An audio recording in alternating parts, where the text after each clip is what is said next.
के लिए महफूज हो जाए। नादरीन, गज़ा के हवाले से पाकिस्तान ने एक मुआहदा तो किया है, मुआहदे के ऊपर दस्तखत भी किए हैं।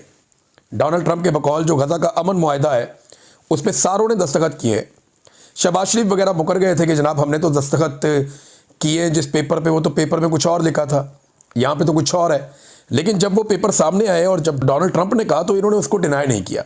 डोनाल्ड ट्रंप ने कहा जी इन्होंने इसी मुआहदे के ऊपर दस्तखत किए हैं और ये पहले दिन से मेरे साथ हैं और ये कह रहे हैं जी शुरू से हम आपके साथ हैं, और उन्होंने मुझे पूरी सपोर्ट दी है। और स्पेशली उसने नाम लिया शहबाज शरीफ का और आसिम मुनीर का, वो इनसे बहुत खुश था दोनों से। तो डोनाल्ड ट्रंप ने तो ये वाजे कर दिया कि जनाब ये उसके अंदर हिस्सेदार है। अब उस मुआहदे के तहत तो अमन होना चाहिए था, जंगबंदी होनी चाहिए थी, लेकिन लगातार इसराइल फ़लस्तीनियों का वहाँ पे कत्लेआम कर रहा है। अब एक और बड़ी अफसोसनाक खबर आई है, फ़लस्तीनियों से भरी हुई एक बस के ऊपर हमला किया गया, इसराइल ने हमला किया, 11 फ़लस्तीनी शहीद कर दिए।